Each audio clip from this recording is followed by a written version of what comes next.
All right, we are live. I see you in there, Jason. Yeah, I was gonna be, I saw the highlight reel of that game last night, and it was gonna be a miracle if we showed up to the stream today and you hadn't had a coronary overnight. I'm surprised you didn't stroke out from it all.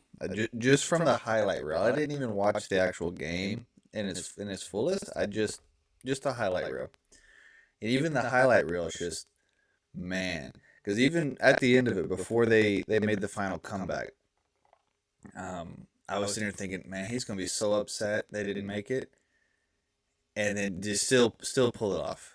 All right, so I have a bit of an echo. Okay, I made some adjustments to the mic. See, I have a bit of an. Oh, I see. How about now? That echo gone?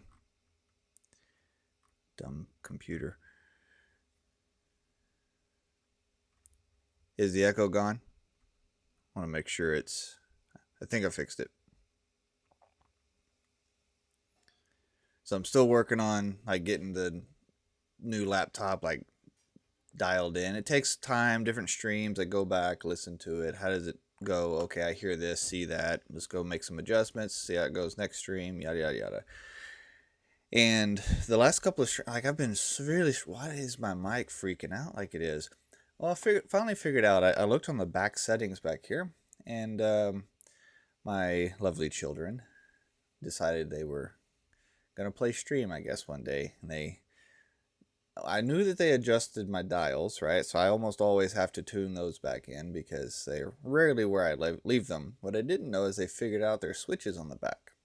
So for at least a couple of streams now, all of my settings on the back have been completely wrong, which significantly screws up your experience. So we've got it fixed now. Got these set back where they're supposed to be, and I've got things dialed in where I'm really, really pleased. We should have a nice, very crisp, very clean audio feed coming into y'all's side of things. That is the goal, at least. If it's not, then I'll just keep playing. Anyway, it's good to see everybody. Hope you've had a good week. Good start to your year so far. Things are getting exciting. I'm really pumped for the March and April classes coming up. So I'm just we're getting being more careful with the Airbnb I booked this time, so I don't repeat last time's scenario, which if I haven't explained, we won't get into now, but became a fun experience, while I was trying to host the class in November. Anyway, we're starting to get everything booked, getting everything geared up for it. Had a great session last week with CSG. Now that was it was more of a private training for them. It wasn't something I was necessarily hosting. They were hosting. I was just a participant, if you will. So it was a good time though. It was a crowd of mostly RTU guys. They who saw just almost exclusively scroll compressors. So we wanted to cover kind of the main gambit of what CSG supports, but that's why we spent almost the entire discussion focused on scrolls. Very little of it was spent on recip, and then even less on screws.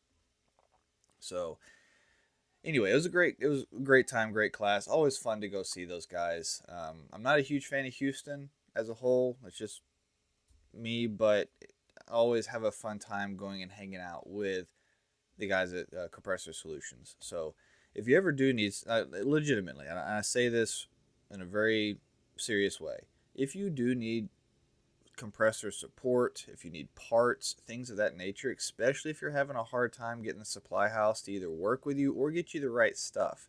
Can't tell you how many times I've had the parts house guys, they're trying their best, they're not doing it on purpose, but they don't know what they're looking at, and they end up ordering the wrong stuff, or they've got a really long lead time or something to get it in. Reach out to Compressor Solutions. This is what they do, and they've got really good tech support. So you'll get sent to, most of the time you'll land in front of Jerry Murphy, but they've got a handful of guys in their team that can do a lot to help explain what's going on. You can even tell them your readings, what you're facing, what you're dealing with. They can help guide you through that. And basically, what their interest is, their support they give is part of their compressor service that they offer, right? They're not charging you for that. It's their vision of good customer service. That's one of the biggest things that has made such a natural partnership between me and them, is they've just got such a great mentality towards supporting the field, supporting the technician. And I can't appreciate that more, because we just don't have that. You don't get that everywhere.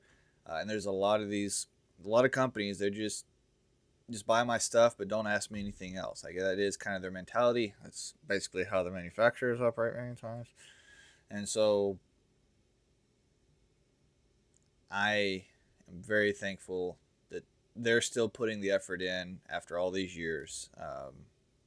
Great people. Anyway, in a class like that they did in Houston, like, they don't charge those guys for that. We had right at 40 in attendance, not to mention everybody online.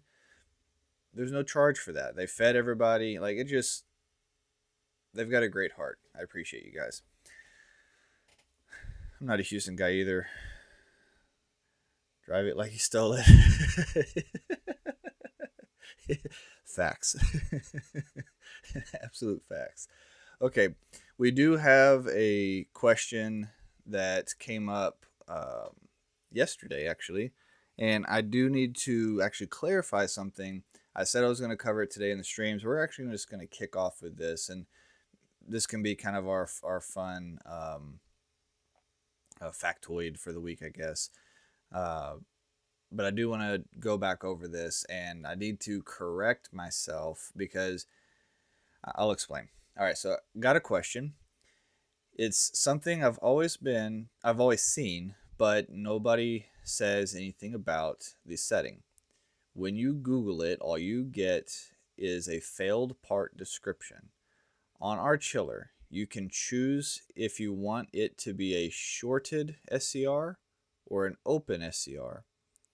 It's always been on the shorted, but never have been able to get an explanation, as Google says a shorted SCR is a failure. Okay. So with this particular question, this is on a York machine that is a YK. It should be a YK for this particular one. So there's a little extra context and conversation that happened beyond this. And this is coming up on the motors screen, specifically on the display panel. So there's an option on there for motor was SCR shorted and SCR open, and I think there are actually two different display options that show up, and they can be enabled or disabled. This is actually monitoring for a failure state. So if the SCR failed to shorted, so it just completely shorted out internally and it is no longer able to open and break the circuit, this is a safety that you can turn off and on. It's recommended per the manual to leave it in on, which I would agree with, right? Leave it in an on condition unless you're having something special happen that's causing it to trigger when it shouldn't be. So ultimately, this is a setting that you want to have left on, so that if for some reason say the chiller wants to shut down the motor. Now, keep in mind, this is on a solid state starter package. This is not a VSD or the other packages. This is for a solid state starter. So with that, it's monitoring for if it tells the SCRs to open and disengage, but yet there's still current and the motor is still running even after the controls technically said, hey, I want you to stop. That would be an indication that there was a short that happened in operation and it's no longer shutting down. That can trigger an alarm, start a sequence of I guess safety shutdown procedures, right? And it should also work because there's going to be 3 SCRs, and I did actually pull this up just so you could see it. So this is what This is just one version of the SCRs you'll come across with these panels. This is a smaller version, by the way. So this is what you'll see on, again, just these smaller cabinets with your solid state starter panels. They do have much larger, anyway. So in the event that, say, the machine was already shut down, but as it went to start up, maybe one of these shorted and it was energizing part of the circuit but not the whole thing, because the other two are still functioning. It's going to see that as a it shouldn't be a voltage, but you should see that in the current. The amperage is going to be just a high spike on that. It's just not going to look right. And so the controls cabinet or the controls panel is monitoring these amp draws, and to see, do we see the startup sequence we expect to see with the current draw. If we don't see that, then we likely have one of these is likely shorted. We need to shut down. Don't even try to go any further before we tear stuff up. It's very, very important.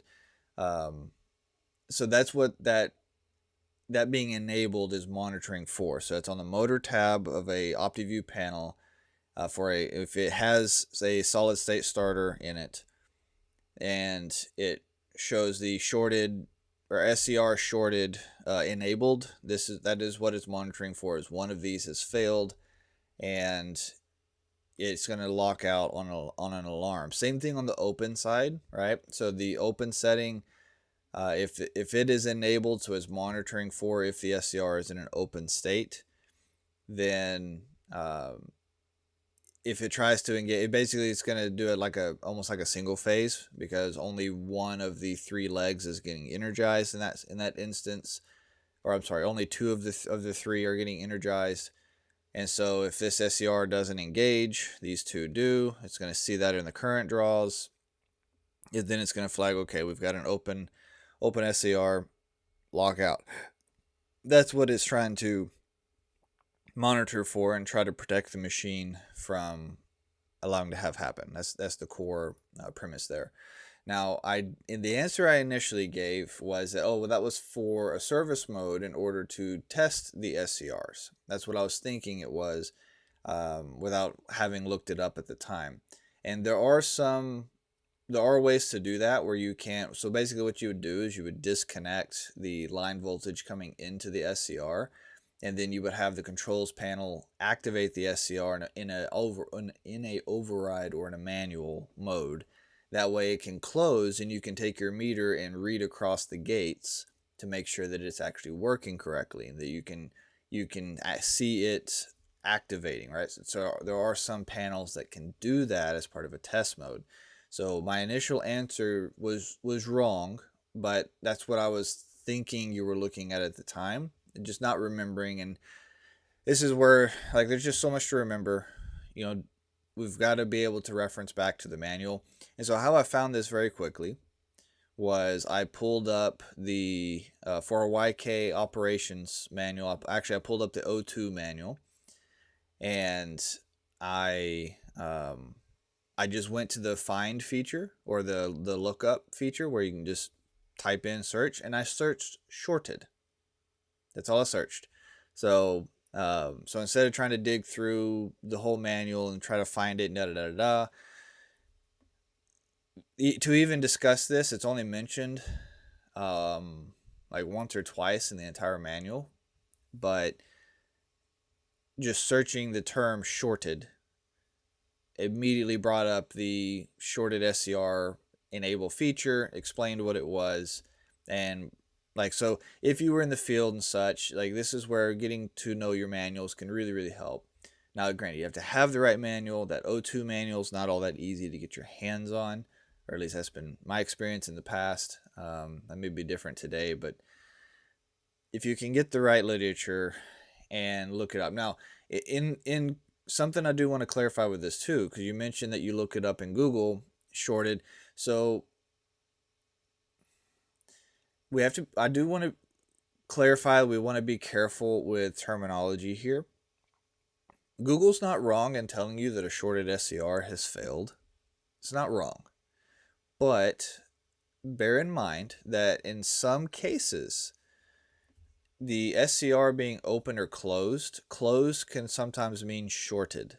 Okay, so it's the gates are shorted as in they're closed, or at least this is how I've seen them referenced. I've read this in different literature before where it refers to them as being shorted, meaning closed. The gates are activated, and so they're passing power through, and then they're open, right? So that is something just as a note.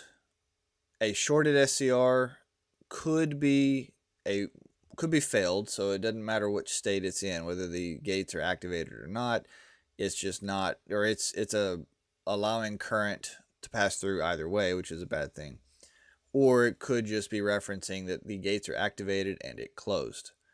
So just bear that in mind. Okay.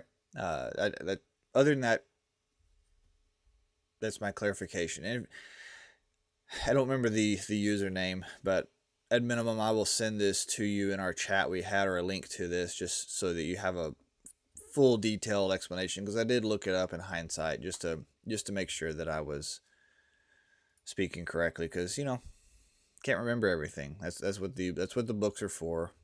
Granted, you got to have the books, but good morning, everybody. Good to see everybody here.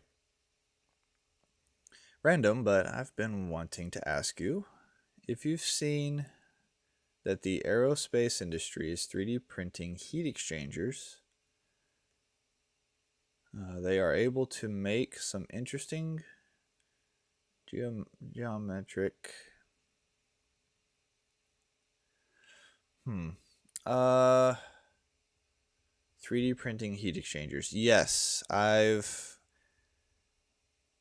forget what material they were using, but I do remember seeing it.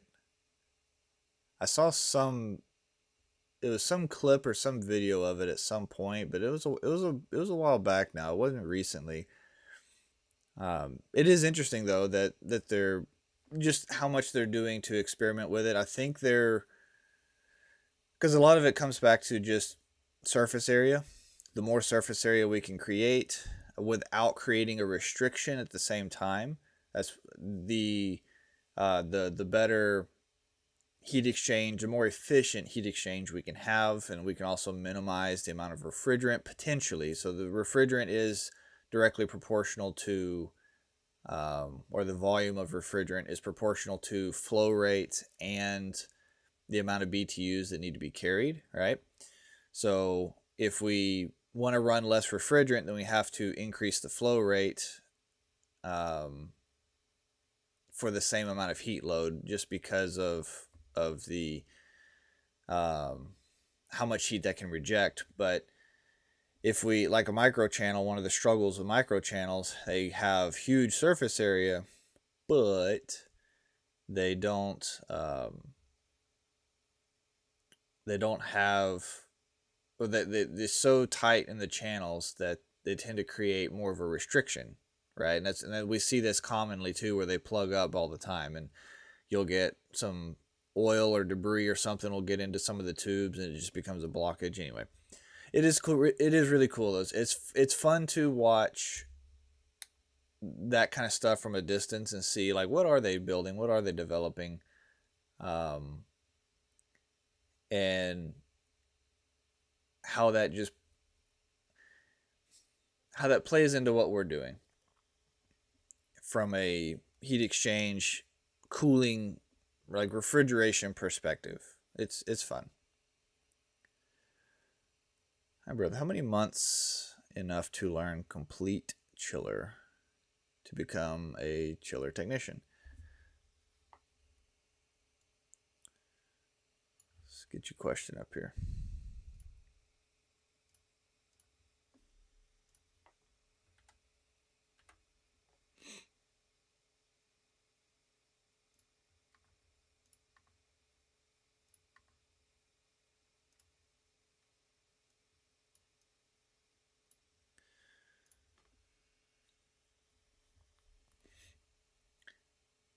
How many months enough to learn complete chiller to become a chiller technician?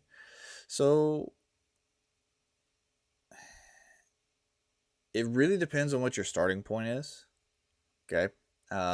If you are coming from a like a just a bare basic, you just out of trade school, or maybe all you've done is residential, it's probably going to take a while, right? And you're not talking months, you're talking in terms of years at that point, because there's so much you've got to learn, work through, just from how commercial systems in general work. Like that's the first major step there. Just learn commercial systems, and then as you learn commercial systems, you can start getting your head around how the chiller plays its part in that system. Because if you don't understand the full big picture, then it's going to be really difficult to understand the purpose. And that's I tell you, that's one of the weaknesses I've seen with some of these what they call flange to flange chiller techs, who quite literally, like, that's all they will work on, is just, if it's not between my chiller flanges, I'm not going to touch it. It's not my problem.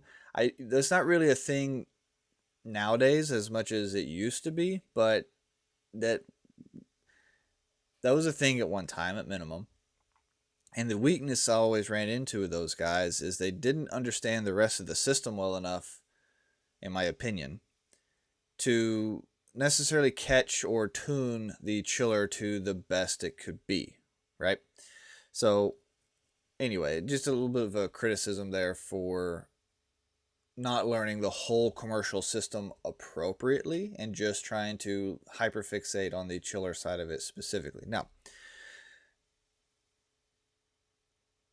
if you're coming from okay, so you've already been working on commercial systems, right? Now, there's a difference between a light commercial and heavy commercial. Let's just assume, let's say you're coming from a heavy commercial standpoint. So you already know heavy commercial equipment. You've been dealing with larger tonnage, air handlers, floor spaces, terminal units out in the space, the building control system. You've probably put hands on cooling towers. You've probably seen chillers, even though you may not have touched them. Somebody like that, within a year or two, you could very realistically start. You can make a lot of progress to start working on chillers yourself, because so much of the foundation you need to then start making sense of what the chiller is doing and why, even from just a control sequencing aspect of it, like, you've got so much of a foundation there. You can bridge that gap quite quickly. And if you're coming from a more complex system, let's say like uh, let's say rack refrigeration. I've seen rack guys make the conversion, because that's still a heavy commercial application. All right, it may not be, it's low temp refrigeration. It's not what we're doing on the comfort or high temp side, but in the I've seen a lot of rack guys make that transition really, really well. Sure, they've got to learn, like, it's different. They've got to learn the hydronics. They've got to learn more of the comfort side, where they're used to dealing with more of just a process side. But they've already, learning racks is not easy. There's an advanced controls, advanced staging steps. Like, there's a lot going on inside of a rack for a grocery store, whatever the case may be. So translating that from a rack to the to a heavy commercial chiller system, actually, it works really well. So my point being, somebody like that could make the transition within a year or two really, really easy. Like, I've seen that happen multiple times in the last few years. So it depends on coming back to it, depends what your starting point is. If you're really early in your career, it's going to take a while. If you've already done a lot, you've already been heavily involved in more advanced, heavy tonnage machinery, it may not take a whole lot. It's just a matter of applying yourself, putting your mind to it, and seeing how much of what you have already learned translates into what you're working on or what you're wanting to work on. Um, yeah, that's my answer.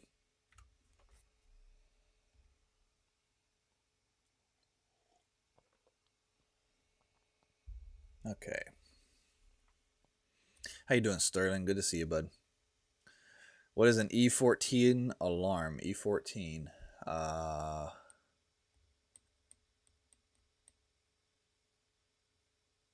E14. Yeah, I can remember something uses that type of sequence. I need to know a lot more information, such as are you dealing with a drive assembly? Is that a VRF? I need more details there.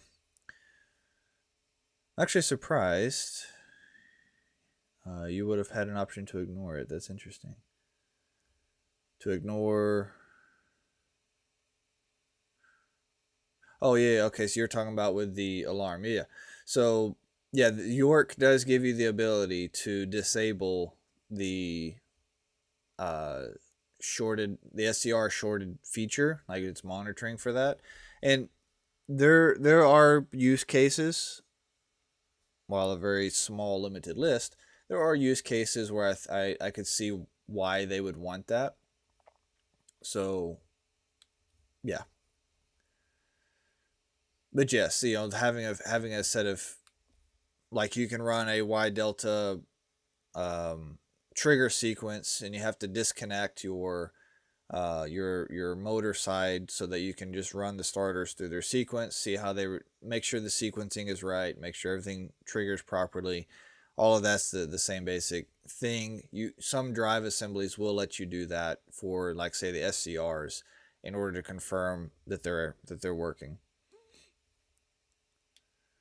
See, Control F. I'm trying to remember. I saw you post that earlier, Tom. I'm trying to remember what Control F is. Control F. Control F. I don't remember what Control F does. I know I can hit Control F in my software here, and it affects my image size.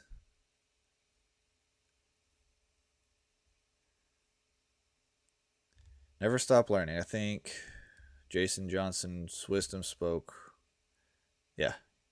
Eternal Apprentice. There you go. I like that. Government maintenance school districts are a good way to go to get foot in the door. Lots of free time to mess around with marquees. Yeah, yes. And that's if now that does come back to your school district. So there are some school districts that they're actually pretty strict, and so they don't let everybody, especially like if you're not within a certain group of or a special team. There we go. If you're not on a special team that is allowed to mess with that stuff, who's been to the training or something of that sort, they're actually not all that willing, or you could get in big trouble if you get caught doing it. So it does depend on the school district, but a lot of school districts, I will agree with you, a lot of school districts, it can be a great way to learn. One of the struggles, it's not a way I would necessarily recommend though, because a lot of the struggles with the school district is most of them, you're not going to get to do much of the hands-on yourself. You're not going to get to do a lot of the diagnostics yourself, and you end up getting distracted with a whole bunch of other stuff in the process. Like, you're responsible for more than just that equipment. And so that's not true for all, but it's true for a lot of the, at least, larger ones. The larger ones I've worked with, I've consulted with, they don't really let their guys do a whole lot. And that's where the third party contractor comes in, and it comes back to liability reasons. So that's where, for me, it's best if you can just to get in with a shop that's doing it, so that that's what you do every day, and you're actually the one doing the hands-on, you're doing the work. And it's great if you can work with somebody else who is experienced, because there's going to be times where they're working on something and you can just kind of take a step back and look around and maybe poke around for a minute, and you've got somebody there that can help guide you so that you don't accidentally poke the wrong thing. um, that's kind of hard to find nowadays. Most shops don't have that apprentice set up the way they used to, but not all. Oh yeah, that's right. Control F is search. That's right. So if you, that's a good point. Thank you, Tom. Whenever you pull up your manuals, if you're on a laptop or some kind of computer, you can hit Control F and it will automatically pull up in the PDF viewer that you're using, just whatever it is, um, a search box you can type into and quickly reference whatever your information is. Now, if you're doing it on your phone or something, there's usually like a little a magnifying glass icon or something to that effect that you can like tap and search that way. So it just kind of depends what your platform is you're using at the moment. But yeah. Okay. Let's get into some more questions. I do have a question here that I need to get to. They've been very patient waiting for me to get to this one. I'm actually meant to do it the last couple of streams and didn't get to it.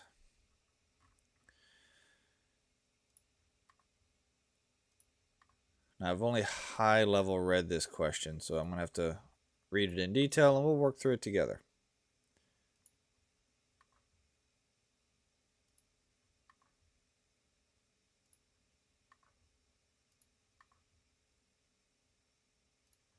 Just give me just a second. Fit all this in here.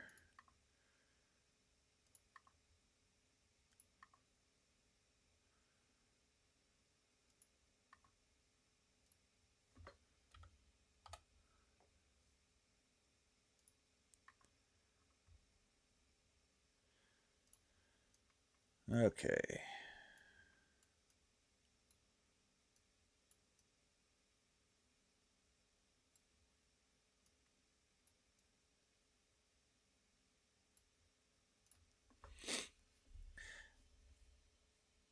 We operate Trane centrifugal chillers, model CDHF 2500 with 123 refrigerant. In our plant, these units are used for cooling the air of gas turbines, which typically operate for short periods, about 12 hours, and then remain shut down for several weeks. We have been experiencing issues with air infiltration as the purge unit does not seem to be effective when the chiller is off. That is absolutely correct. Are you aware of any practices or auxiliary refrigerant heating systems designed to prevent vacuum formation on the subsequent infiltration of non-condensables during these extended shutdowns? This is an amazing question. My first time reading it through in detail, other than just a real quick skim. Really, really great question. So there's a couple of things to cover here. The first would be, yes, on a low pressure machine, this is going to be true for low pressures in general. This is not just a Trane thing. But so we've got our condenser, which is where our non-condensables are going to stack. Okay. What you'll find is you'll have your purge unit up here on top of the condenser, and there'll be your, let's see, you'll have your liquid, you'll have your liquid drain line comes out the bottom, comes into about the middle point of the condenser, and then you'll have a vapor line that comes out into the top of the purge, and then you've got your purge evaporator and yada yada yada. The point is, though, the key here, they're connected in the middle. Okay, right in this mid zone is where your purge lines are connected. That is because in operation, this zone is where your non-condensables are going to be stacking. Okay, right in here. That's why the lines are there. And these purge units are the most effective when the machine is online and running.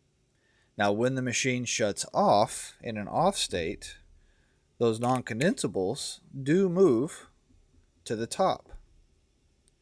and they will stack in the top of the heat exchanger just like they would do on a recovery tank, or just like, okay, so if you take nitrogen, if some nitrogen was left in a refrigerant circuit, you recovered everything off, put it in some recovery tanks, and then let it sit for a little bit in the shade. They will isolate from each other, and your non-condensable, your nitrogen, will stay at the top of the tank. And this is where the what they call the burping or purging practices came from, where you would let that non-condensable off the top of the tank, and then you could salvage the refrigerant. I don't actually recommend that practice. I'm just saying that it exists. So the same principle happens here. When the machine is running, your purge will do an amazing job all day, no issues. When it shuts off, these non-condensables stack here in the top, and they get stuck there. And guess where the purge can't get to them?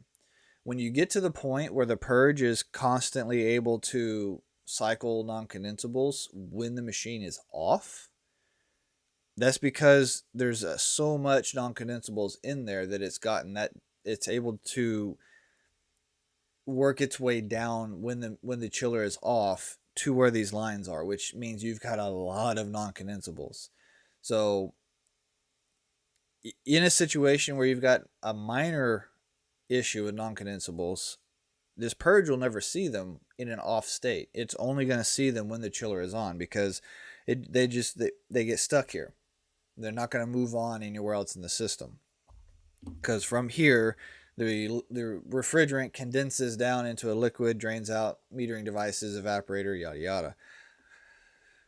So this is why you're having that issue in an off cycle, and this is normal. Okay, totally normal.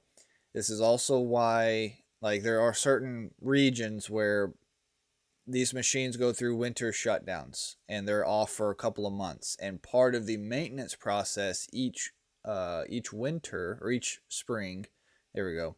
Part of the maintenance process for each spring is to come back in and hook up some external portable purges and purge that machine down until we get to an acceptable level, and then we can go through with a startup process. But that won't happen until after we've done the maintenance purge first from the extended shutdown. Now, in a ideal world, you're going to pressurize the machine and you're going to test for leaks and you're going to fix the leaks. Okay, that sounds a whole lot simpler than it typically is. Many times these leaks may be in such a way where it just doesn't make sense. These machines should be able to sit in an off position for several weeks as long as there's no significant leaks. And the fact that you can't go several weeks without having major non-condensable issues does show that there are some pretty significant leaks in these. And maybe some others have some different opinions on that. I could see where maybe with an older machine, you should just expect more leaks more often. Like, there's some arguments to be made here. Anyway, that is why the purge is not effective when the machine is off. It's not what it was meant to do. Now, in terms of auxiliary or aware of other practices for, so there's two things we can do here. You can either set up a portable purge system that is there for the off cycle.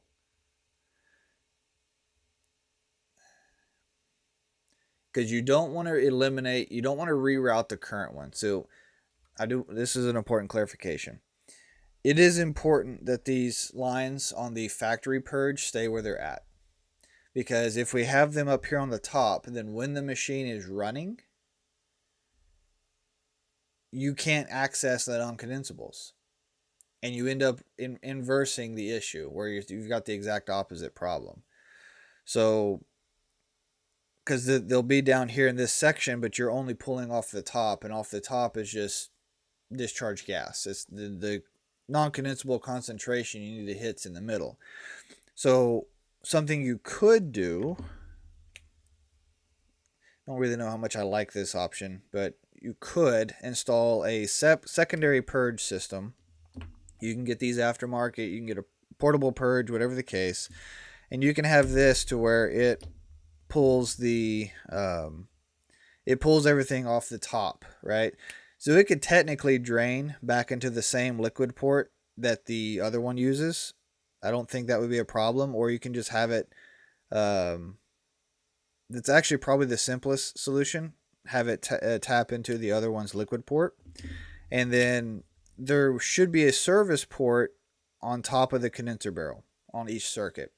So what I would do is I would probably put a T in, and then I would have that T feed into from the top of the barrel to my other purge. And basically, this would be the off-cycle purge. This would be the on-cycle purge. That's one way to do this. And because you're having excessive issues with it, and if fixing the leaks is not the course you can take, I get it. Like, while it may not be the best option, right? Like the best case scenario is fix the leaks. But that's not reality sometimes. So doing this could be one alternative. Okay. Another alternative. They do make you can get little portable, like on a dolly pressurizers that basically cycle the condenser water through the pressurizer to heat up the condenser and keep the machine in a positive state, right? In a positive pressure, so that it's not allowing it to get down into enough of a vacuum for non-condensables to be an issue, or not into a vacuum at all for non-condensables to be an issue. One of the tricks to that is you have to isolate your water side completely. Otherwise, that warm water will just propagate through the rest of the loop, and you're trying to heat the entire loop on both ends of it versus just the machine. So when we do this in the field, we have to isolate all four lines, the chill water and the condenser water lines is preferred, at least, to be fully isolated, and then you'll have the water circulate through the heater. There's ways to do that. You can do that with isolation valves. It's just it's a much bigger investment. There's a lot more involved in that from a control sequence standpoint. But technically, what you could do is you could have it to where when the machine is off, the heater or the pressurizer keeps the unit pressurized, and then when it's time for it to turn on, we could have a control system shut off the pressurizer, probably just kill the power to it or whatever the case may be. We could shut off the pressurizer and then turn around, start the chiller, let it run for a bit, do its thing, then shut down, and upon shutdown, re-engage the pressurizer to keep the pressures up. There are ways to do that. One of the consequences of just doing the purge route, where you did the dual purge setup, you're still allowing a lot of moisture into that machine. So I don't know how humid your area is. I know we deal with a lot of humidity in Central Texas. So we have issues where when we get substantial leaks, the purge filter dryer just doesn't catch everything, and we can start stacking water in our evaporator specifically quite quickly. So that creates its own issues, and that's why we need to we have to, like, maintaining the eductor dryer, just maintaining the dryers in the system, your eductor dryers and your purge dryers are really critical, or your filters. I think Trane refers to them as filters. Your eductor filter and your purge filter, they're a dryer. Okay, they're an incandescent dryer, so that we can remove all that water and moisture which is getting in there because of the leaks. Okay, so when our atmosphere is getting in, atmosphere contains non-condensables and moisture. So it's just something to be aware of. If you're not pressurizing and you are just allowing those leaks to exist, and we're fixing it through purge, where the purge gets rid of non-condensables, not water. So the water that gets condensed, the only thing that's going to get rid of that in the system is dryers. And eventually, if that gets too far out in front of you, that can start corroding things internally. Like it just starts this whole starts a very negative process. Internal corrosion. It starts affecting our heat exchange ability. We can start having approach issues, just the same as if we were oil logged, even though it's not oil, it's just water in the system. Like, it's a pretty severe case, but the point is, like, those are things that can start to happen as a consequence. So for me, how I would want to go about this, I don't know the full scenario you have with the customer, but I would want to do a temporary setup with the portable purges just to maintain non-condensables in the off cycle until we could get ourselves into a situation where we could go in, find the leaks, deal with the leaks. If that means we have to do an overhaul because the leaks are at the compressor, so be it. I really, really want to I want to deal with those leaks and try to reduce them, because if we can get the leaks to stop, or at least decrease, it's really hard to get them to stop entirely with a low pressure, but if we can at least reduce the severity of them significantly, then we've really taken care of a lot of our issue. So the auxiliary heater and the purge, or the pressurizer and the purge, would be temporary solutions until I could get the leaks fixed. Again, I don't know your full situation, so there may be more details where these may need to be more long-term solutions than I understand currently to be necessary, and I may completely agree with you if I had the full picture, and that's okay. Like, that's not necessary for this particular case, but that gives you a picture as to, one, why the purge units are not keeping up in an off cycle. It comes back to design. And then two methods of trying to deal with those non-condensables in the off cycle, whether it be via pressurizer or whether it be via a secondary purge. By the way, Ref Tech makes both of those systems. They make pressurizers and they make portable purge systems. Okay, so I would highly recommend that they be just part of your consideration. You can go talk to Sean over there, and they can help you out.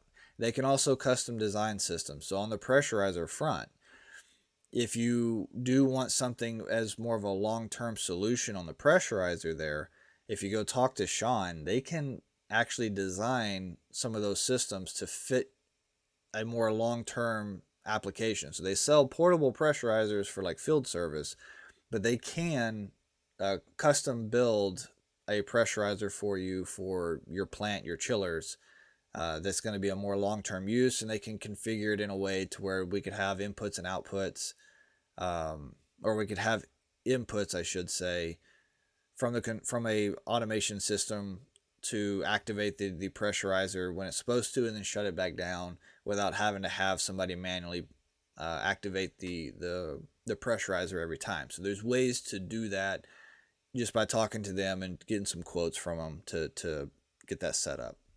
It's an unfortunate situation, and dealing with those non-condensables is not fun, especially if you're in a circumstance where you're not able to just deal with the leaks. And if you don't know, to find the leaks, the best way to do that is to pressurize the machine. And there's ways to do that, right? Whether you use a boiler and you try to heat or use tap water. You get into water treatment issues here, so you got to be careful. I don't want to throw too broad of a statement out there, but you can use hot water from another hot water source. That can heat up your barrel. That can get your pressure up. Some cases I've had success running really high condenser water set points for a short period of time, letting that run through the machine. That gets the pressures up. There's ways of trying to pressurize without having a dedicated pressurizing cart because they're not cheap. Yeah, you may even be able to just rent one from somebody. If you ask around, there may be somebody locally who has one you could just use for a couple of days and try to find where those leaks are.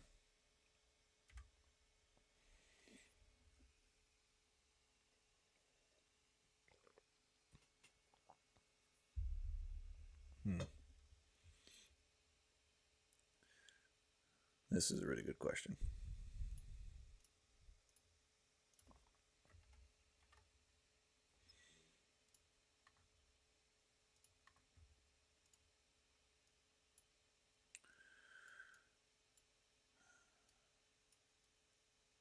All right. Do you recommend learning chillers from books or from field experience? The short answer is both. Now, to expand on that a little bit, at some point you're going to need both. You can learn a lot, and I mean a lot, from the books if you know how to use them. A little bit to that. By books, what we're saying is IOMs. It's install, operation, and maintenance manuals. You are not going to find a dedicated study book on chiller systems the way you would many other specialties in our trade. We have books that talk about chiller systems and that may have like a chapter. So the refrigeration and air conditioning technologies book that if you've been through trade school, you've almost guaranteed to have read.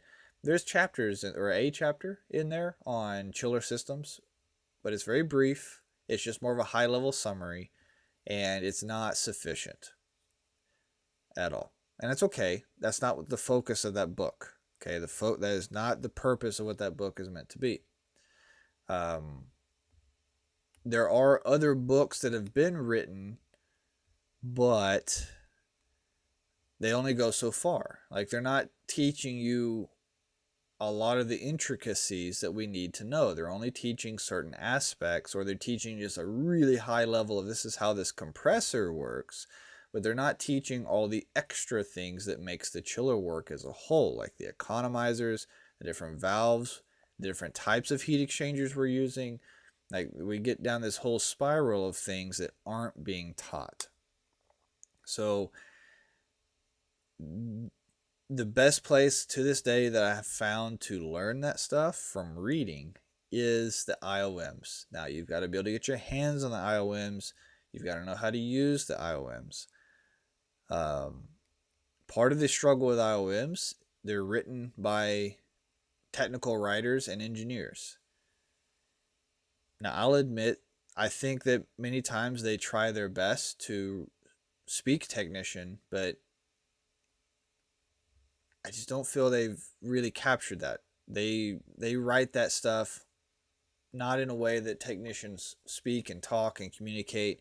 So for us trying to read it as a field tech, it can be really challenging to comprehend everything the IOM says, because they're going to say things in a way they're going to say things in a way that can be really hard to follow and understand. So part of the struggle with IOMs is reading engineer. It's unfortunate, but true.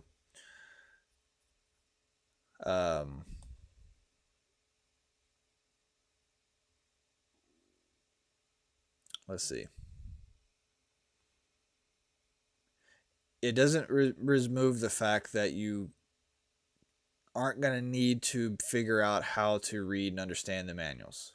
You're just not going to get around it. If you want to be successful doing this, you're going to have to work through how these manuals work, how to read it, the language, the terminology they use. It's just whether you do it via brute force or however you figure it out, that is going to be necessary. So you're not going to get away from the books. And you can learn a lot from the books before ever actually seeing the field. A lot. And it can be very helpful, because in some cases, not everybody is this way, but for some folks, it's extremely overwhelming to walk up to your first chiller and try to understand what it's doing and what it is without having fully gone through literature on it to give you some kind of context to what it is you're looking at. And that can be demoralizing, right? It can be really overwhelming and just make you question, okay, do I really, can I really understand this? Is this worth my time to try to learn? I'm looking at this thing, it just makes absolutely no sense to me. I don't get it, right? So I want to caution you against diving to the field too quickly if you're somebody who would be discouraged in that process. I would rather you spend more time reading the manuals and trying to just get your head around what's in the manual, and then take the time to actually go out into the field and start putting your hands to the machine. And then somewhere along the way, you're going to have to put the hands to the machine. But if your thought process, well, I'll just go work on the machine and I'll learn it just via the fact of working on it, you're not going to get very far with that. It's not with the mindset that you're not going to need to use the manuals. You may get away with that in other equipment. I could tell you, I've worked on a tremendous amount of RTUs. Many of them I've never even cracked the book on. You just walk up, I play with it long enough, I eventually figure it out. It's an RTU. I'll admit to that. I'm not saying that's the right way to do it. I'm just saying I've done that. In my opinion, you're not going to get very far with a chiller.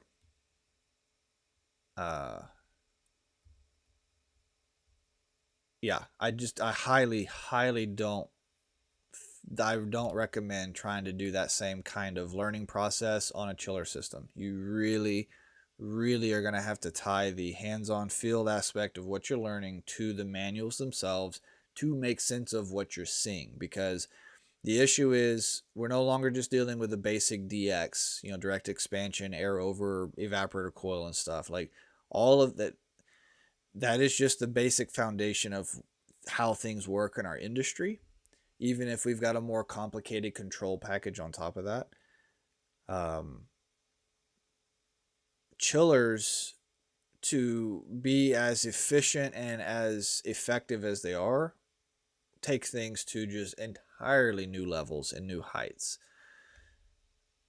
And it's gonna get the better of you. I'll just tell you that. If you don't go through the books. Now I'm not making an accusation that you're thinking this way. I'm trying to paint a picture as to the different mindsets that I have worked with in the past and my opinions on trying to move forward. It is the best is to take these two things and put them together.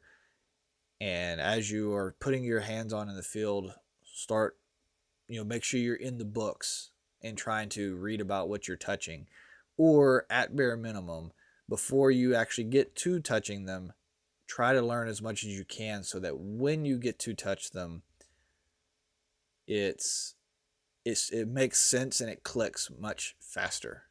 And you're not staring at something you have no idea what to even call it, much less explain what it does. Because that's what I see happen. Guys getting ahead of themselves, they don't even know what to call the thing, much less explain what the thing is doing. That's been my experience.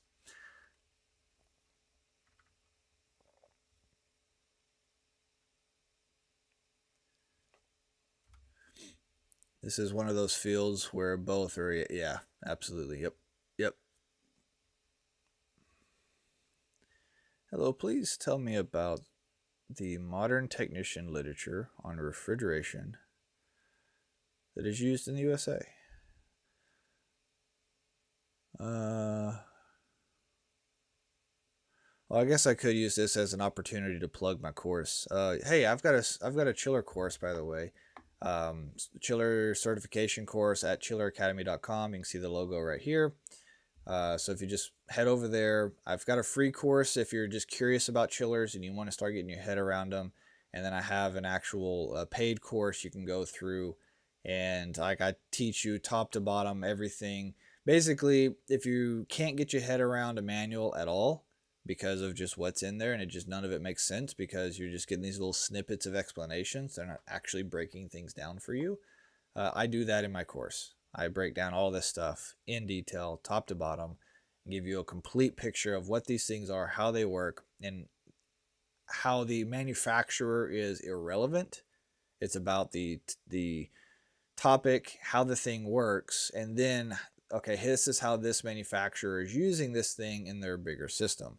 And like that is what that course is from top to bottom, from the different types of chillers to the heat exchangers, the metering devices, cooling towers, plant designs, controls, VSDs, starters, the whole bit, right? We go through it all, have a whole thing on tools, take you through what different tools I recommend, stuff I carry, stuff you should expect to have, mag bearing machines. We go pretty deep into what mag bearings are, how they work. Anyway, so yeah, I'll just take the moment to just plug my own thing here. And if you haven't been through my course, I highly recommend that being a good starting point for you. At a minimum, go check out the free course, and you can see what it's like to be a chiller tech on a day-to-day.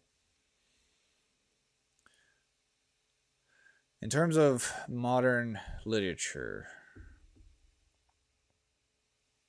modern technical literature,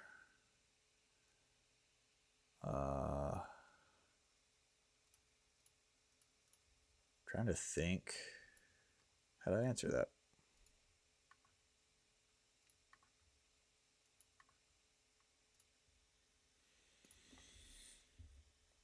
Please tell me about modern. So there are some good like general books, right? So one would be here. Let me just get them real quick. Hang on.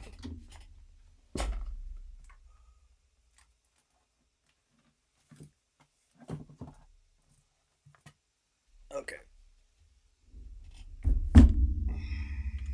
You asked for it.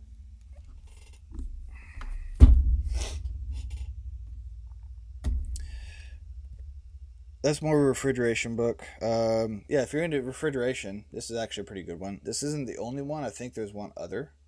I don't remember what it is off the top of my head, but I could recommend this one. Electricity. This is actually a super awesome book. Really, really helpful. Breaks down a lot. Schematics, symbols, things we need to know. Yeah, this is a good one. I like this one. So electricity, Russell E. Smith. This is the 9th edition. There's no telling what edition.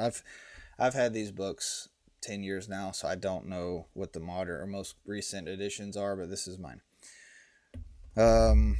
This one's seen some stuff. It's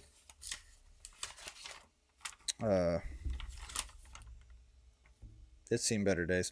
Anyway, this one is kind of like the bread and butter from just a fundamentals perspective. It always makes me chuckle that they have a turbo core on the front. Always makes me chuckle. So this is actually a fantastic book.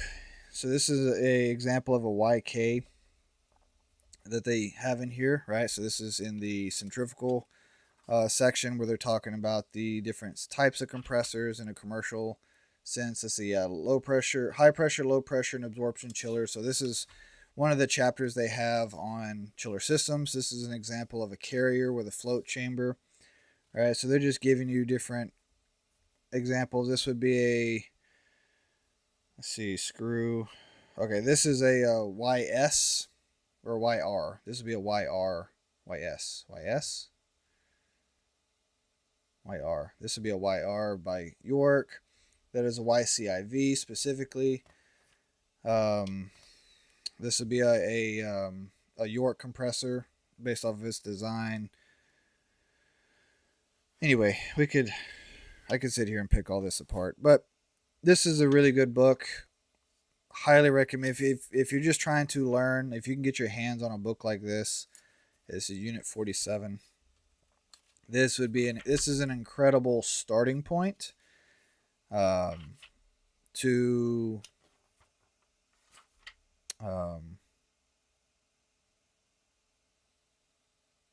sorry, I'm just getting caught up in the pictures here. This is an incredible starting point. I really love this book. It's obviously well used. I've had it for a very long time. Um, Funny enough, so my dad, side tangent to your question here. My dad went through an HVAC program and tried to get into the industry. Didn't work out for him. He ended up going back to trucking, but he had a older version of this book from the 90s. So before I even actually got into trade school, I was already working as a service tech before I did trade school. Before I got into trade school, I started reading his book, which was the older version of this book. I think it was like the fourth or fifth edition. I forget what the edition was, but it was several editions younger. Now, this is the one I actually had in trade school, and I know they've got more editions since then. I don't know what edition they're on currently, but yeah, like if you just want a full top to bottom, this one for the industry as a whole, and then from there you can continue to expand your process.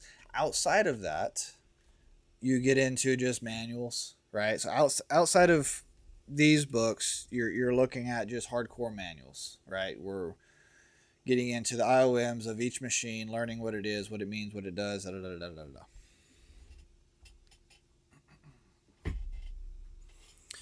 Man, it's been a while since I've actually opened um,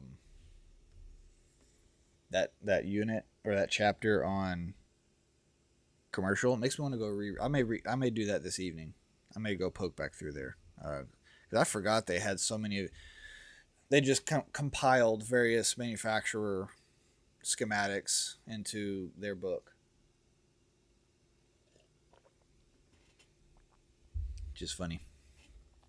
Okay.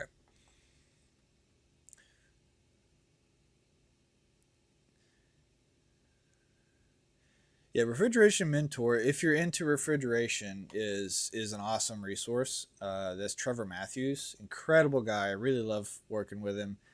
But he is refrigeration and CO2, right? So here we're discussing hydronics, chiller systems. It's a different aspect of the industry.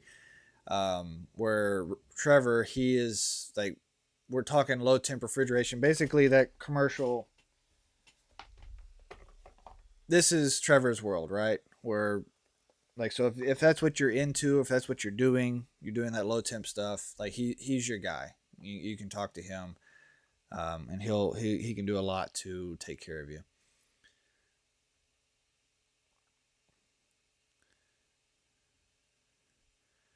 Let's see. IOMs also aren't always written for the guy who doesn't have the experience in a certain piece of equipment. Oh, that is a very good point, Jason. Yes. Yeah, that's something to be aware of with IOMs. Many times, especially advanced ones, right? So, oh, I can't tell you how many. York is somebody I've seen really, really bad at this. And I say bad, I mean, okay, not in a negative context. I don't necessarily mean it that way. There is a huge assumption that you're reading this literature with a minimum foundation already set. So there is a lot of background information that is not explained because if from their perspective, if you're reading this book, you've already gotten to this point in your knowledge. And if you haven't, then in their mind, you probably shouldn't be reading this book. You should be reading other books and working your way up to that book. That's something to really, really keep in mind as you're getting into these more advanced manuals and literature and stuff that we work on. They do expect you to have you come in the door with a minimum um, known knowledge, if you will. Uh, and they don't fill in the blanks for you. Like they're not doing all that for you. They again, it's just there's just an expectation that you already have that you already know. So just keep that in mind. See what mistakes.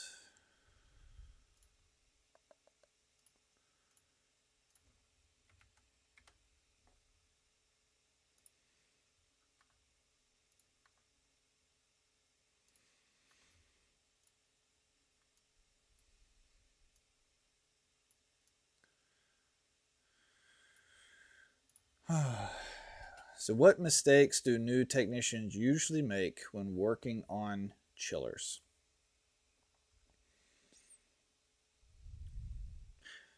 One big one, you underestimate how much you do understand.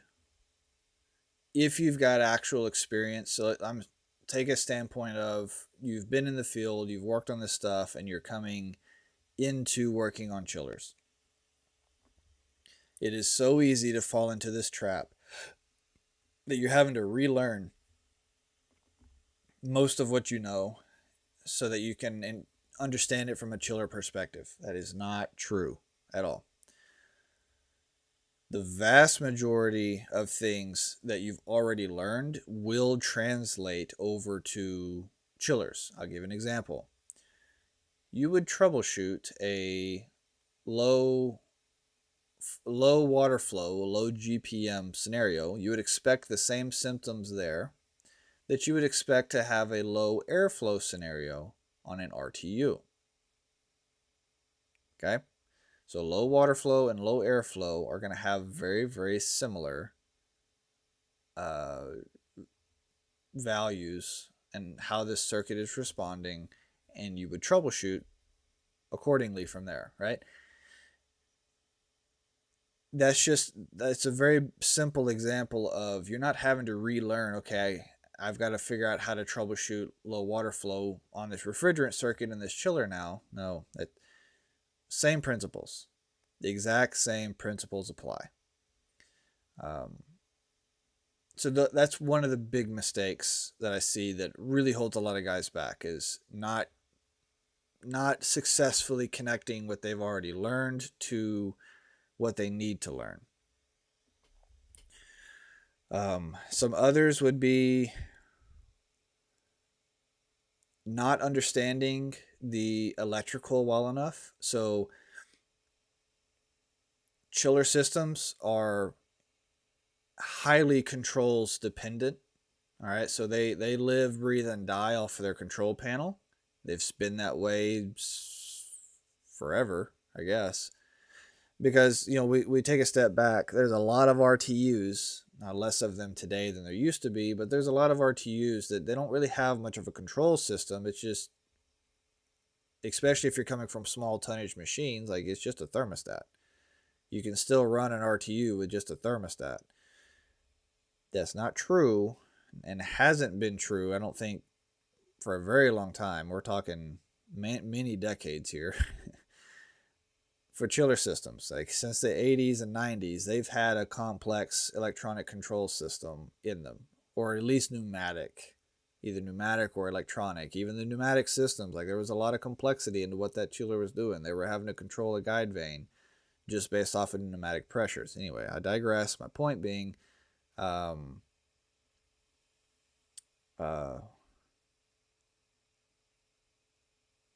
understanding how to read a schematic and work through a control circuit and how your meter actually works. Know the difference between ohms and continuity. Understand the difference between when a transformer is grounded versus when it's not. These are critical things that if you don't understand this, you're going to spend a lot of time just completely lost, right? That's something that I see a lot of young technicians trying to get to working on chillers. They don't understand electrical well enough. And then when it comes time to troubleshoot the controls, they're completely lost. Let's see.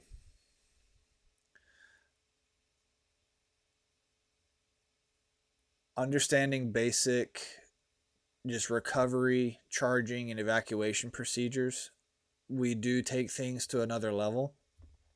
On RTU, we don't worry about flowing air over the evaporator for recovery or the condenser coils, but with a chiller, yeah, you want to flow water. The whole point is to protect your tubes from freezing, and there's a lot of nuances to that. There's a lot of caveats to that. The point is, in these early stages, you flow water on everything. It doesn't matter. You're not going to risk it. You can learn those caveats, you can learn those exceptions later. As you get experience, as you know what's going on, as you can accurately understand what you're looking at. In these early stages, you typically won't. Don't expect to. Just flow water. So that's one of the big ones, is just understanding the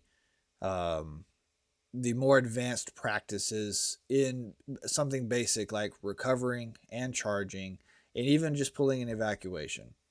A lot of guys are very used to, when you pull an evacuation, you're only pulling it you're pulling it down to your 500 microns.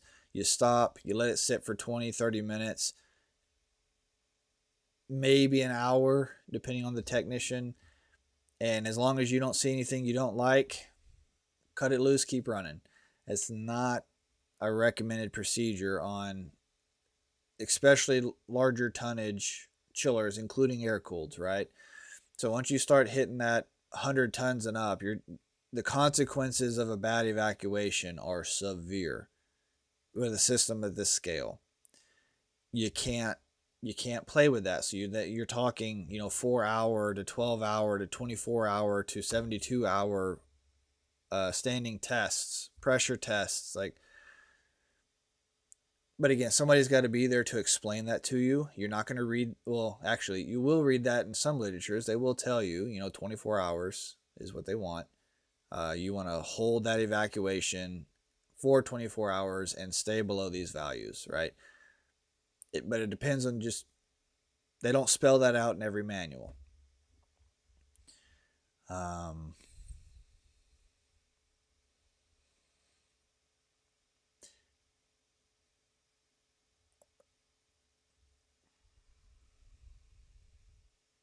I mean, I could probably keep nitpicking stuff. I would say those are some of the biggest ones that I really see. Yeah. You're not relearning the industry. Really, you've really got to get your head around the electrical and controls systems. That is key. And knowing how to do more advanced recovery, evacuation, and charging procedures on just larger machines, it's different. And doing just a vapor recovery like we're used to doing on standard RTUs and whatnot doesn't cut it anymore. Like, it's not that it doesn't work, but you're trying to do that with hundreds of pounds of charge, just doesn't. It's not going to get you very far.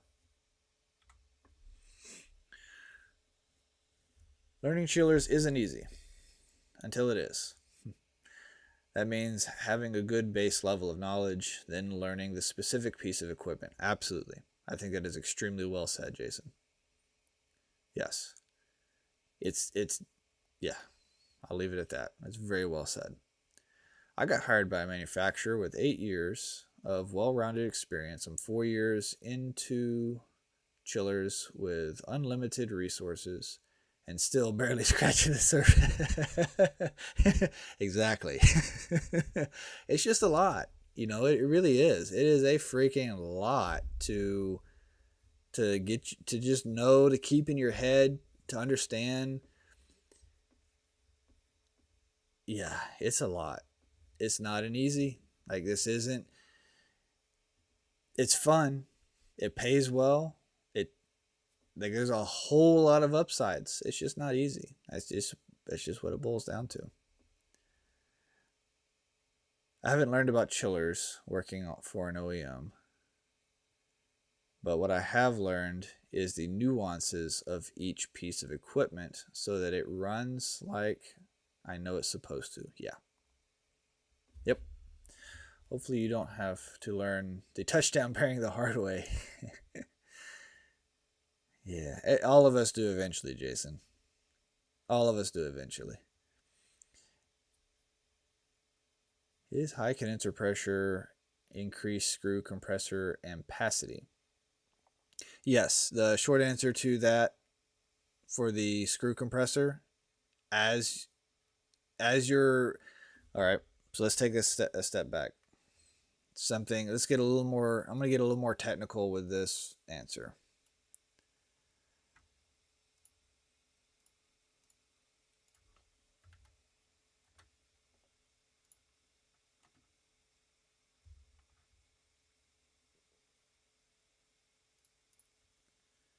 Come on. Fight with me.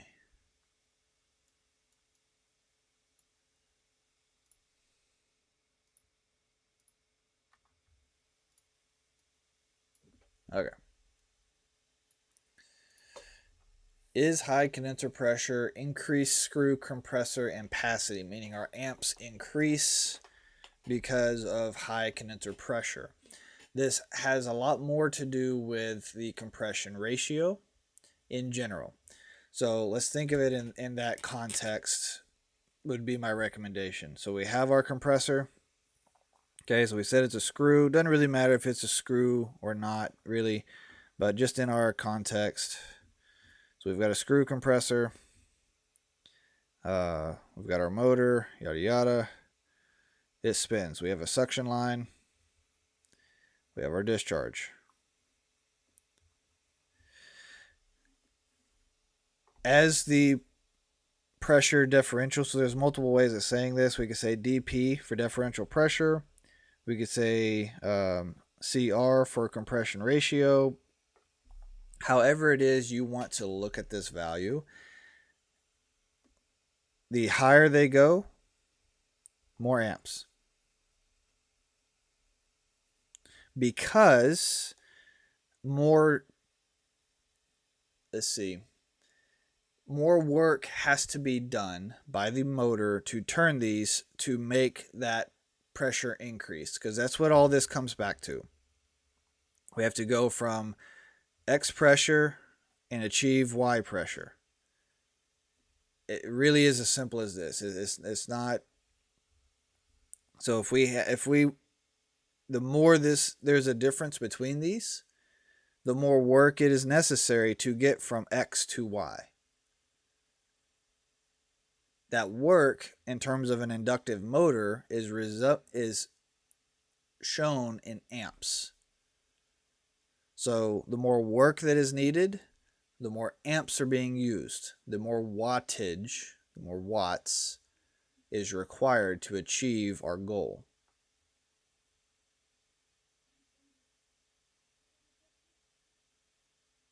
That's it. So if you can think of it in that context, you can make sense of how this is functioning. So that's also why when we lower the dP or the compression ratio across the compressor, we draw less amps, less watts on the motor. But it's not just about high head pressure. We could have low suction pressures or we could have high suction pressures. Either way, like the suction pressure fluctuating is no different than the head pressure fluctuating, because either one going up or down is adjusting these two values. So as the value gets bigger, more amps. Value gets smaller, less amps. More watts are needed, less watts are needed. Basic principle there.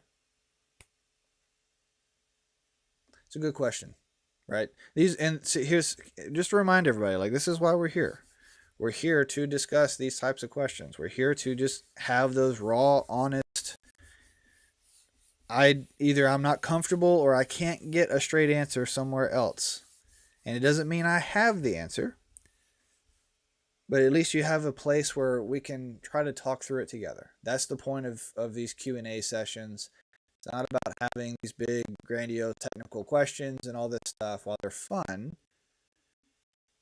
we're here to answer just those genuine, honest. I'm just trying to get my head around this. Can you please help? Just reminding everybody just why we're here today, right? Okay. That's a good question. Capacity is more current based. Not saying you're wrong.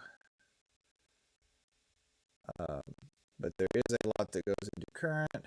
A screw is positive displacement, so lift doesn't play as much into the equation like a centrifugal does.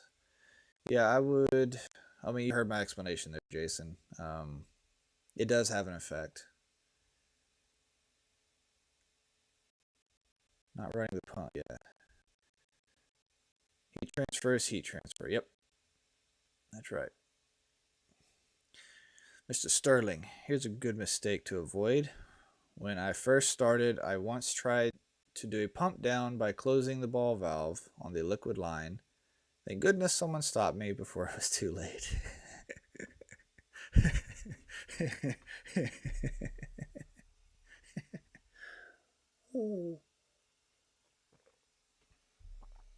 That could have gone multiple ways wrong.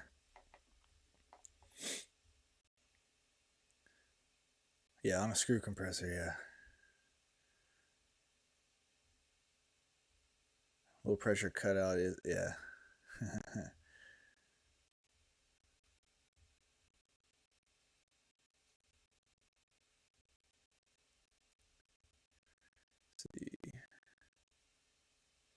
Well, keep in mind, not all screws, not all, so most air cooled screws with a DX evaporator will do a pump down, so to prevent migration, and it will get that refrigerant out of the evaporator. But not all screws do that. There are some screws that have flooded evaps that they don't do a pump down on those. Those will stack in the evaporator. Now they may isolate and keep some of the refrigerant in the condenser, but they won't do a full pump down. So it does depend on the specific screw machine. But in the context of a DX evaporator on a typical air cooled, yeah, you will definitely see a pump down, and there usually is a pump down feature where you can just enable it if you want to do a manual pump down on the circuit.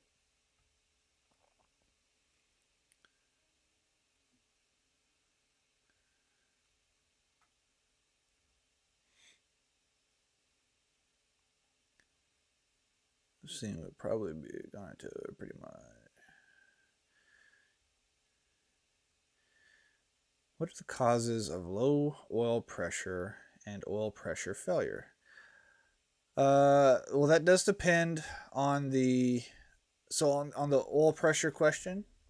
It depends on the machine. So we have screws or centrifugal. It does. That answer can change. Okay, does it really change that much? Let me think.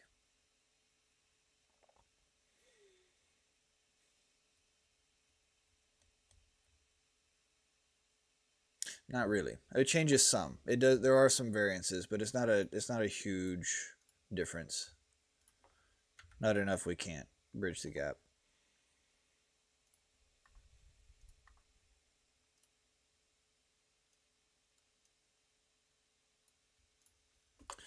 Okay. What are the causes of low oil pressure and oil pressure failure? So one thing to keep in mind is it is going to make a difference whether we're talking screw or centrifugal. The primary point to that is screws use DP. So screws, DP for oil flow, or centrifugal use pumps.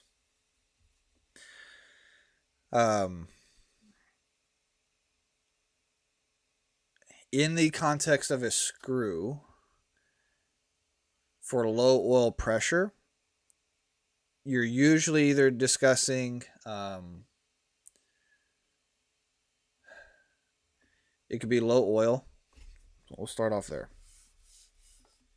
Okay, so for a screw, it could be low oil levels. And the way that the machine will be monitoring this is it's monitoring the inlet oil pressure compared to the discharge pressure. And depending on what that difference is between there, can indicate, like, if we don't have enough oil in the system, that's going to lower the that should lower the differential between there in a negative way. if we're also not creating DP, so not creating DP across the compressor fast enough. Okay, so you'll see this in like especially low ambient conditions. We need to get differential pressure across our compressor very quickly. So if we can't do that, say we have cold condenser coils and it takes a second to get the pressure to rise on those condenser coils because they're just cold, that can make us have a low oil pressure or low oil flow fault. So you end up clearing the alarm, trying again, something like that, and then the machine does fire up on the second or third attempt, and it's strictly because you're just in a low ambient state, right? So that's one way that we're not as, if we can't get DP established fast enough, which that will be a little different depending on the machine, you can get low oil flow alarms, or just a sensor issue. So if your oil pressure sensor, oil pressure temperature, so there are some machines that they don't actually monitor oil pressure, but they are monitoring the temperature. So if they see that the temperature difference between condenser saturation temp and the oil temperature coming into the compressor, when those get too far apart, get too close. Let's see, when those get too close together, that can cause a sensor problem. Or I'm sorry, that can cause a low oil pressure problem, which oil levels can also cause that. So that goes back to maybe you don't have enough oil in the system, or you have a bad sensor that's just telling you the wrong data, right? So whether that's a pressure sensor, a temperature sensor, whatever the case, you could just have a sensor issue. Let's see. And then I would say the final main one would be a filter problem, oil filter. So if you've got a oil filter that's starting to plug up, not letting flow through, that's going to create temperature and or pressure differential problems. That's going to be reflected as a low flow scenario, and you'll get a low oil pressure alarm on that machine. All right, so you've got a screw compressor air cooled. Okay, so we can just hyper focus on the screw then, and I won't add the confusion of a centrifugal to it. All right, so yeah, low oil levels. We got to get DP across the compressor. Could have a sensor issue. Could have an oil filter issue. What else? So yeah, plugged filters. Low water flow. Well, low water flow would come back to DP, I would think. Low water flow. Low differential across compressor. Too cold condenser. Yeah, we talked about that. Oil not warm enough. Yeah, so oil temperature does play a part.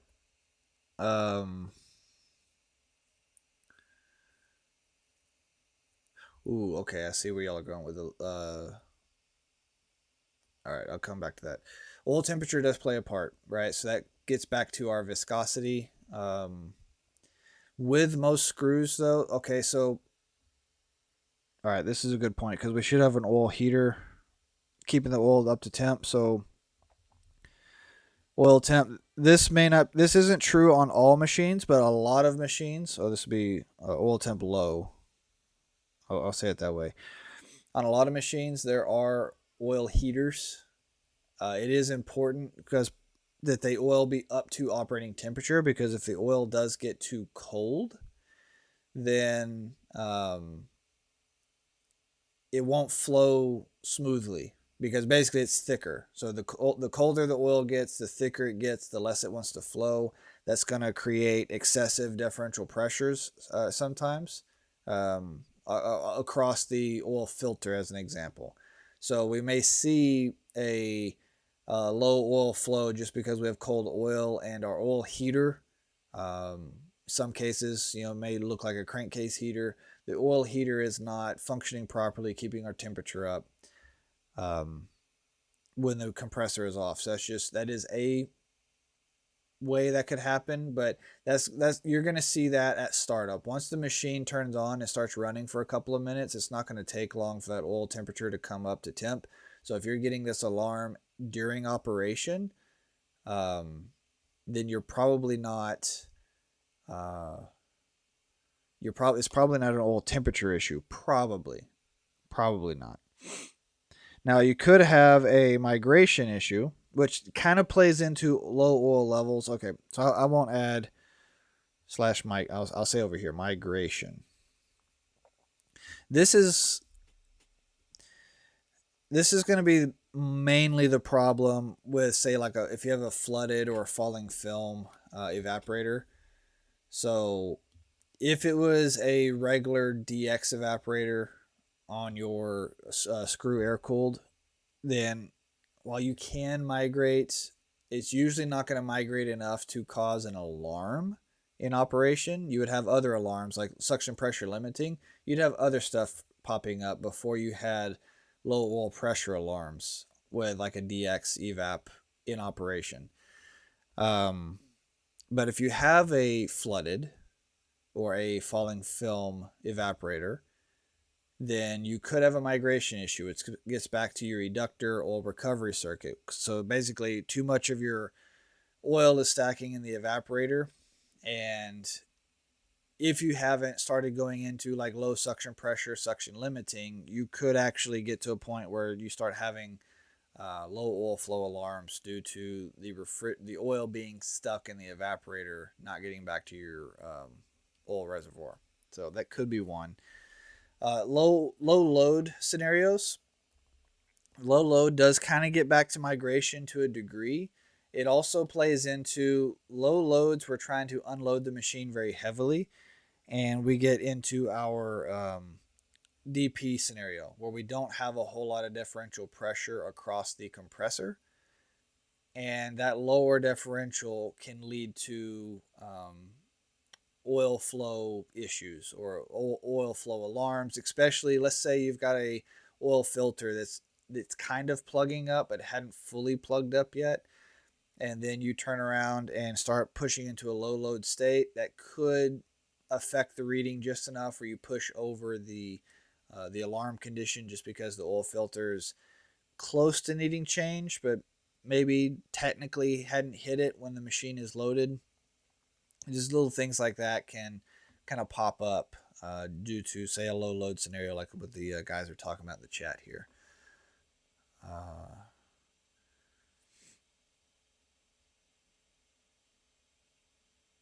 Let's see. Yeah, you could have plugged oil passages. Those, well, I say those are more severe. Jason, you've recently ran into that, so I guess that's not as fair of a. The oil passages in the compressor plugging up are less likely, but it definitely happens. Jason is one where he actually had a compressor recently where the oil completely carbonized, right? I think that's what it did, but that was a pretty unique case. I've not seen that happen outside of that scenario before. Jason, did y'all even figure out what was causing that to happen for the oil? I don't remember if you did an update on that.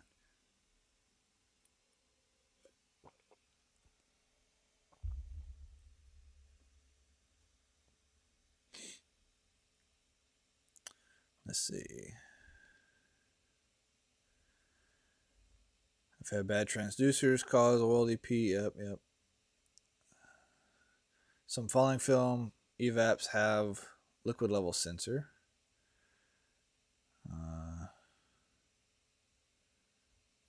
Okay, that's a separate question. All right, we'll get to that. All right, so y'all haven't figured that out. Okay, well. All right, but you did get the passages to clean out. All right, cool. I was not going to be surprised if that turned into a compressor, to be frank. That's a wild one. All right, so that's a high level list of things that can cause low oil flow concerns, right? The easiest ones, one, checking oil level is fairly easy to accomplish, right? So you can check that. If you can get the compressor running, checking your oil filter DP is easy. Verifying sensor calibration is fairly easy as well, right? And most of these, as I'm sitting here, most of these are not that hard to do. I say that from somebody who's done these things 1,000 times. Bear that in mind, okay? So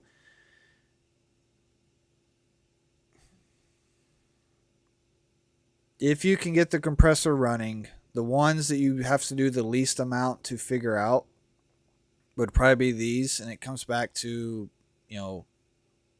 getting DP. So if we had some more details as to when the alarms were happening, how frequently, was it during just like a overnight thing? Like, so there are some extra details that if I had that, I might be able to help you kind of get closer in. Honestly, the main one that is going to be like an overnight thing is going to be at startup is going to be the creating DP and low ambient. It's very common to have this just because of cold condenser coils. It just is what it is. It's something we all deal with, and then potentially migration, stuff like that. Okay, let's move on. I did see Sterling had a question here.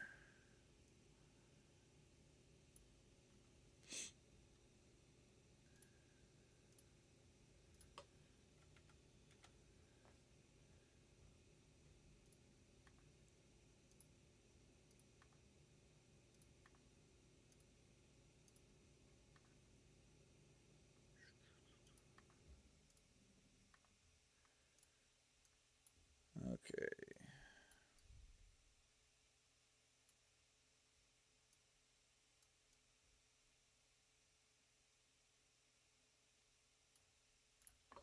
Do some falling film evaps have a liquid level sensor? I've seen a unit with the EEV on top and a liquid level sensor. There was no schematic, IOM manual, no information whatsoever. Correct me if I'm wrong, Sterling, but you've worked on RTHDs, right? And I do see you said expansion valve 100% open. If you would, throw some extra details, and then after I'm done with this question, we can always circle back to the oil flow.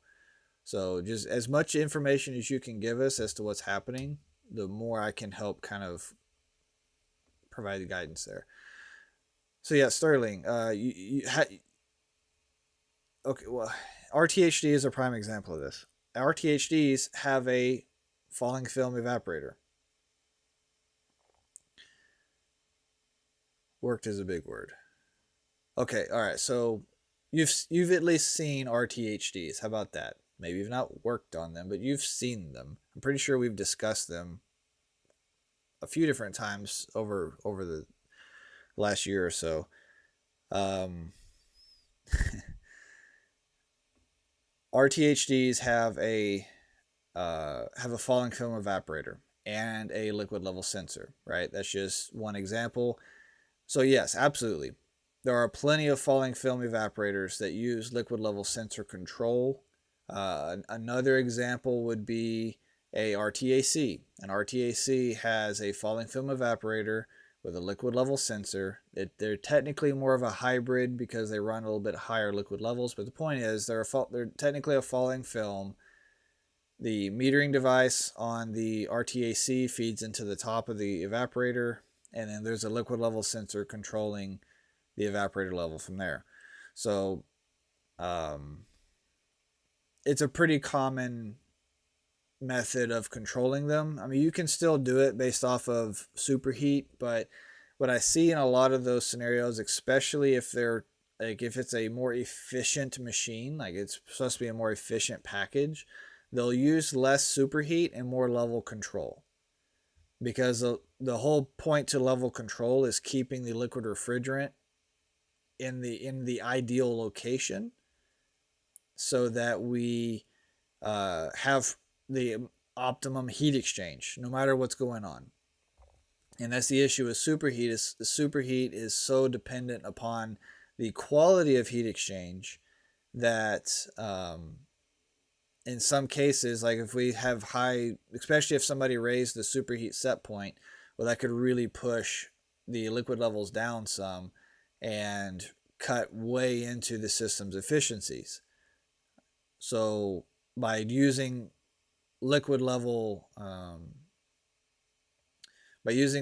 set point or liquid level control in the evaporator, we can eliminate all that. And if everything's working correctly, we should have good superheats to begin with.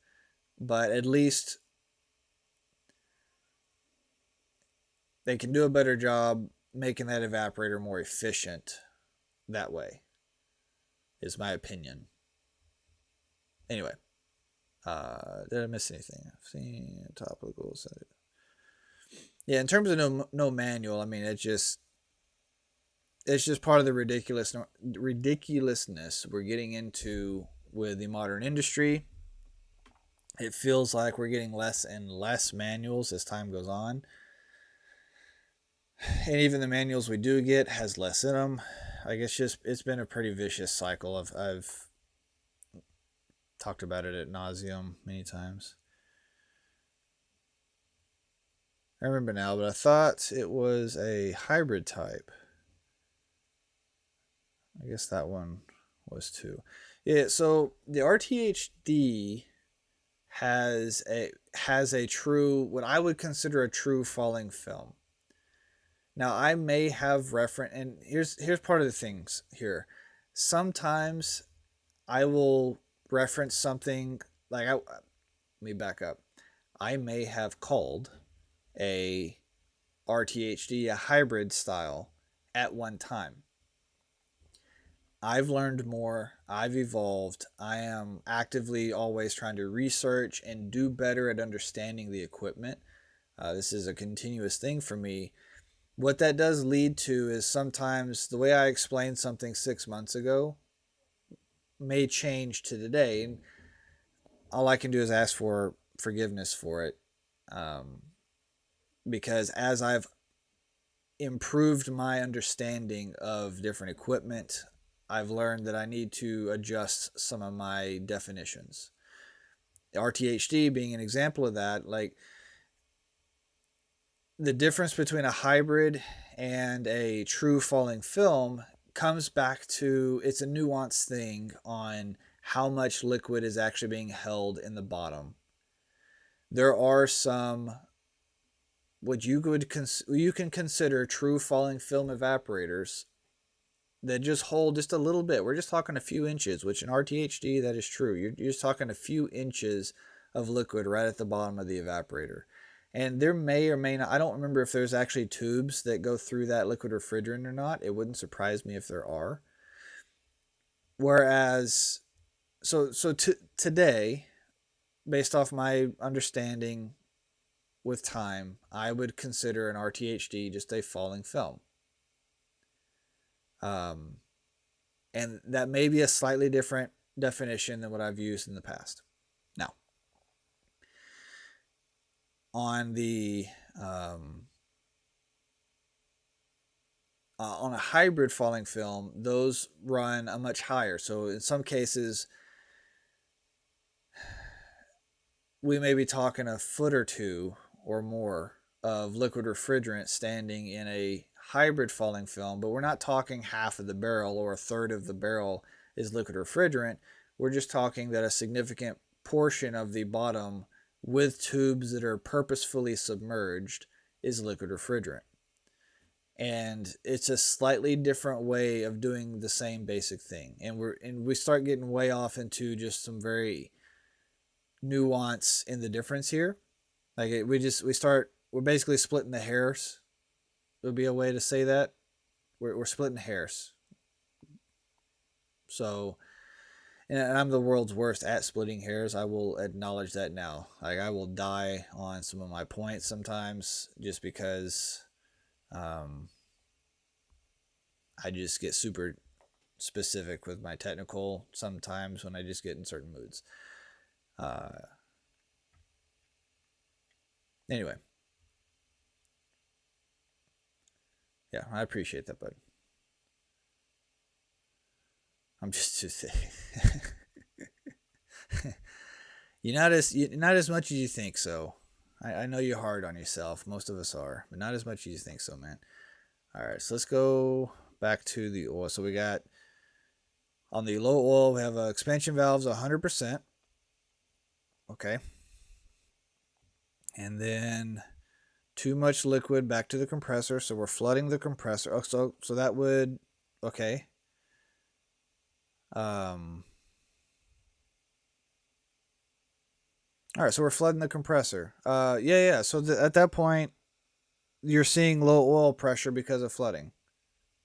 Um, and it's the liquid refrigerant is displacing your oil, and so when your liquid refrigerant starts flowing through your oil passages, um, like that's why you're seeing, whether it's temperature or whether it's pressure, you're seeing the oil pressure alarm being triggered because you've got, if you're flooding back to your compressor, then you're flooding your oil circuit out as well, even on a screw. And that the refrigerant flowing through the oil lines trying to come back into the port, like that's part of that's what the sensors are doing their job. So at that point, like if you know that you're flooding and you've got a expansion valve is open too much, it's just a matter of why, right? Are you liquid level sensor, or are you using superheat control? So we need to figure out why is the metering valve overfeeding. But other than that, it doesn't sound like you have an oil issue. You have a flooding issue from the evaporator, and it's just you may be getting some oil alarms because of that issue. Is it that, or it could be, well, anyway, there's a whole lot of could be's I could keep chasing there. We'll just leave it at that.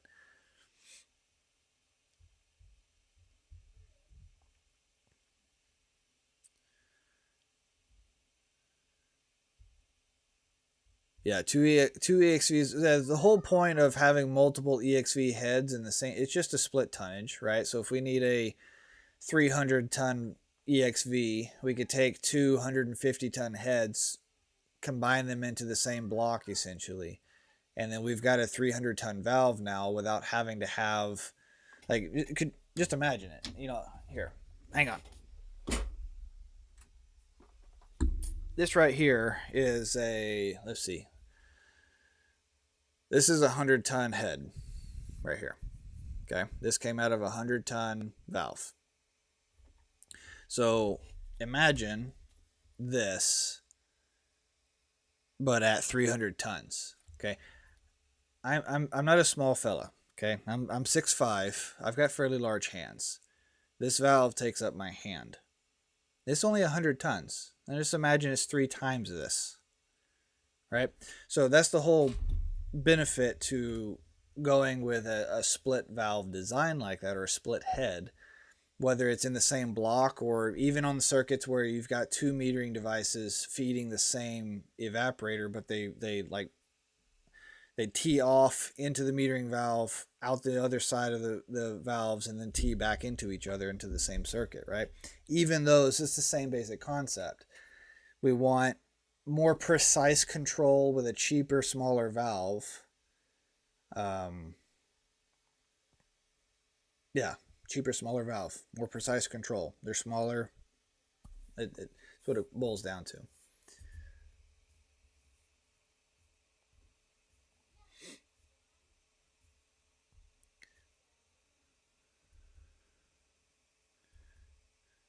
Yeah, it's true, Jason. That's right. I don't think I've seen falling film on a Daikin. Yeah, that sounds right. I can't think of one that has it. Excuse me. I'm curious your thoughts. 3D printed copper and aluminum heat exchangers used for oil coolers for helicopters. Do you think we will get two 3D printed heat exchangers for field use or in our field.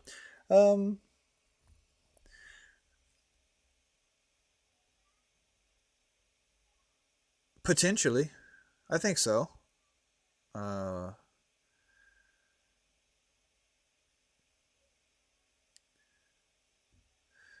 on the 3D printing, like I think it comes back to one, yeah, the cost of the heat exchanger and how hard is it to manufacture. So with a lot of our current designs, they're fairly easy to mass manufacture, and we can just stamp out the heat exchangers we need, assemble them, spit them out the other side, we're good to go. So the manufacturing process is very efficient and they're very cost effective. And you're right, like 3D printing technology will continue to get cheaper with time. Um, let's see. I think it probably has its best place in a situation where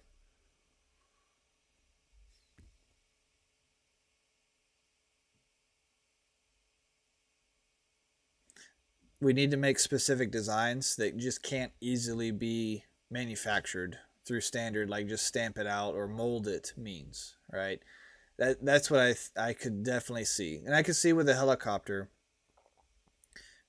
because of like they may need a very specific arrangement on a heat exchanger to accomplish their cooling needs, that you're in such a tight, small, unorthodox environment, it may be easier and cheaper to print that versus trying to find a way to mold the specific thing you need. I think because of we're just in a different application, um, I don't know if we get to a point where it is faster and cheaper to do a 3D mold or print, I should say, a 3D print versus continue the mass manufacturing, just stamp it out, slap it together, and go process that we have.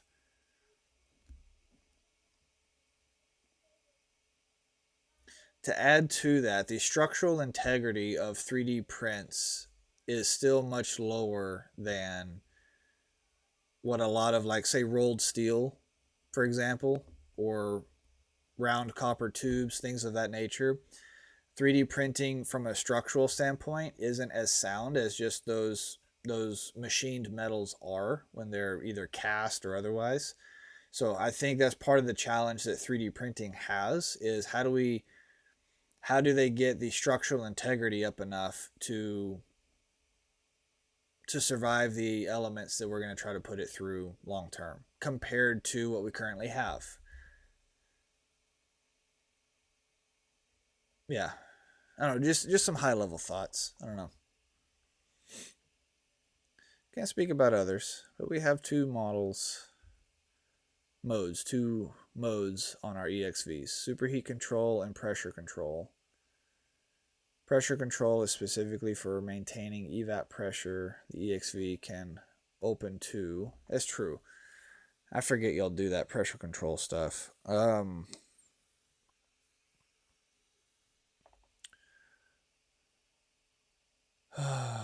Yeah,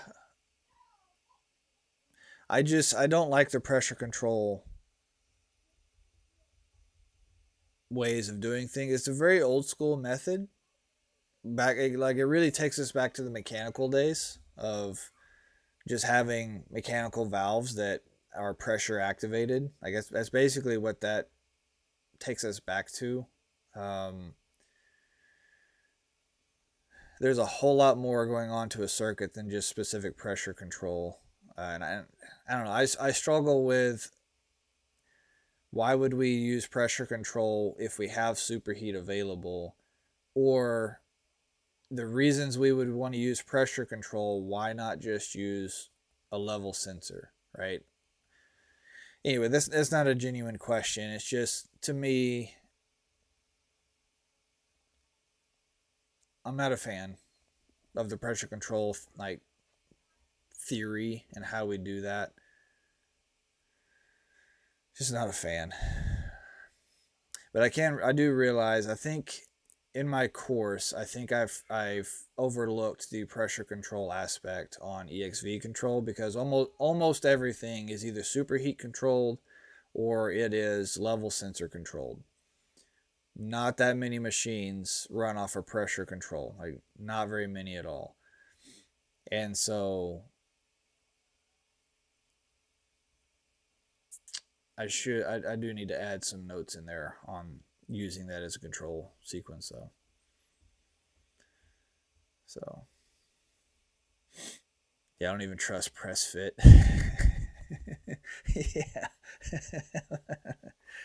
Yeah, you never know. Okay. All right, guys. MTT, make the time for your family, for your spouse, for your kids. I really appreciate you. Thank you for your time. Take care. Be safe.